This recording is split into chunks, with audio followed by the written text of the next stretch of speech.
frase, quando o senhor diz que essa discussão precisa inserir o Pacto Federativo. Então, não é uma discussão que prescinde desse tema fundamental. Não seria diferente saindo dos lábios de Vossa Excelência, que está lindíssimo de azul, mais uma vez. Convido, acho que é o deputado Valdec, que está inscrito, eu queria que vocês me ajudassem a ouvir Valdec e o deputado Eliomar. Quem se inscreveu logo em seguida? Foi você, Valdec? Eu acho que foi o Eliomar antes de mim. Ok. Então, eu convido o excelentíssimo deputado Eliomar Coelho. Não, eu não me inscrevi, deputada Mônica, eu não me inscrevi, eu estou aqui só para ouvir e aprender. Muito obrigada, deputado, colega querido de bancada, nosso decano aí da bancada. Então, eu convido o nobre deputado Valdec Carneiro, parabenizando também pelo projeto de hoje, para fazer o uso da palavra. O senhor dispõe de 10 minutos regimentais para fazer o uso da palavra. Obrigado, deputada Mônica Francisco. Eu sei que não sou o deputado Luiz Paulo, embora esteja de azul, não mereça nenhum elogio, mas eu já me conformei com isso. Não, está lindíssimo também. Não tem nenhum problema, estou resignado. Mas, viu, Leoma, estou resignado, é melhor do que sofrer. Aceita que dói menos. Então já aceitei.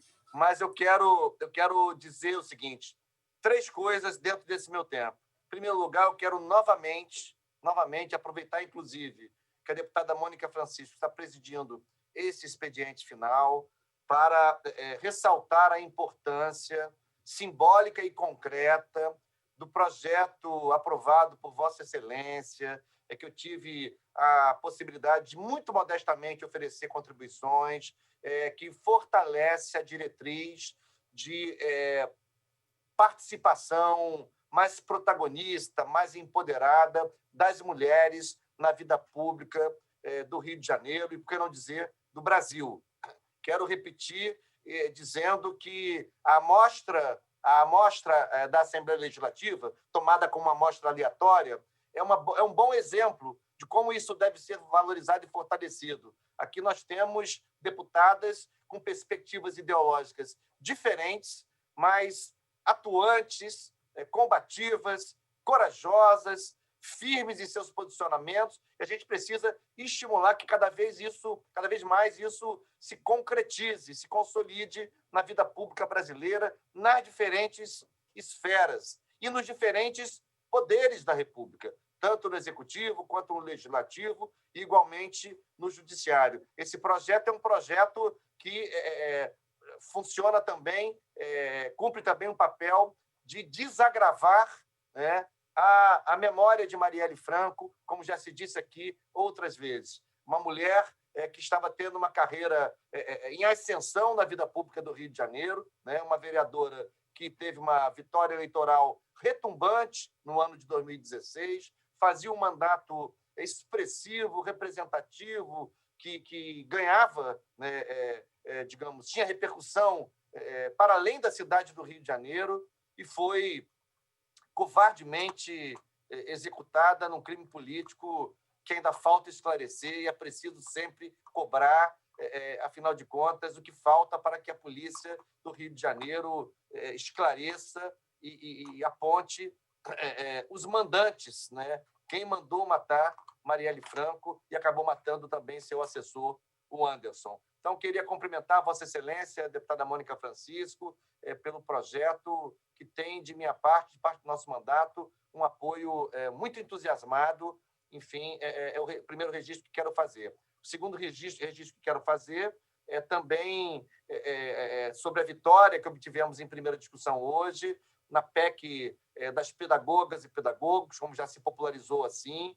É muito importante fazer justiça com esses profissionais e essas profissionais da educação que estão vivendo uma situação absolutamente kafkiana, né? De uma hora para outra, passar a sofrer um questionamento sobre matrícula no serviço público conquistada por concurso público, e agora isso passou a ser problema, isso passou a ser uma questão, isso passou a ser um motivo de pressão que estão sofrendo para que se demitam, se exonerem. Eu tenho orientado todas e todas, fiquem, resistam, não se demitam, não se exonerem, nós vamos encontrar uma solução e a Assembleia Legislativa caminha para oferecer o remédio constitucional adequado para esta situação. Quero valorizar, né, os profissionais de educação das escolas públicas do Rio de Janeiro como um todo, sobretudo as profissionais de educação, porque na educação básica elas são também nesse setor, grande maioria, mas, em particular, nesse dia,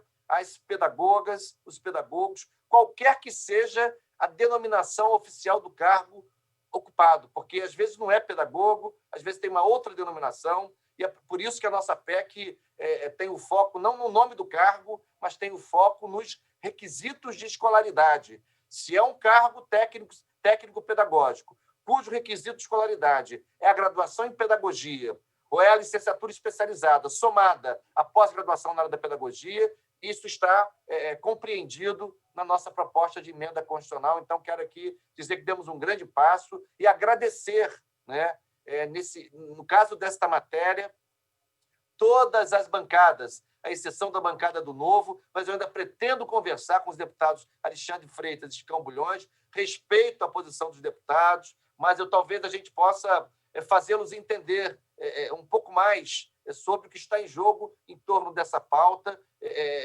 mas, de qualquer maneira, à exceção da bancada do Novo, todas as demais 24 bancadas representadas na LERJ entenderam, participaram da votação e estão construindo uma solução da qual vão se orgulhar, porque vai salvar a situação de milhares de pessoas e suas famílias no estado do Rio de Janeiro. E, por último, eu queria fazer menção a esse tema, sobre o qual já falei outras vezes, mas, tendo em vista a reunião de hoje, né, nós estamos transmitindo, todos nós, tenho certeza, as melhores energias ao deputado André Siciliano, presidente desta casa, que nos representa nesta agenda hoje com o ministro Luiz Fux, presidente do Supremo Tribunal Federal, porque realmente nós temos a plena consciência, em primeiro lugar, de que o Rio de Janeiro, na situação em que se encontra, na crise fiscal que vem perseverando há tantos anos, não pode perder um centavo sequer. Imagine a possibilidade de perder algo em torno de 6 bilhões de reais só no ano e algo em torno de 57 bilhões até 2025. O Rio de Janeiro quebra, o Rio de Janeiro deixa de prestar serviços, o Rio de Janeiro deixa de pagar a folha, o Rio de Janeiro deixa de ser, enfim, um estado solvente e entra em completa insolvência. Então, assim, é preciso, em primeiro lugar, entender que esse não é um problema do Rio de Janeiro, que ou nós somos uma federação ou nós não somos uma federação. E se algum estado da federação enfrenta um problema, esse problema tem que ser entendido como um problema da Federação Brasileira, né? Não um problema isolado daquele estado. E, aliás, no caso do Rio de Janeiro, é preciso, inclusive, levar em conta todos os outros problemas que têm afetado a economia do estado, causados por esse desequilíbrio federativo. É a Lei Candir, é o recolhimento de ICMS do petróleo no destino e não na origem, é a segunda morte, a morte, parafraseando aqui o Jorge Amado, quando faz referência ao Quincas Berro d'Água, a morte da indústria naval brasileira, né? Enfim, ou seja, uma série...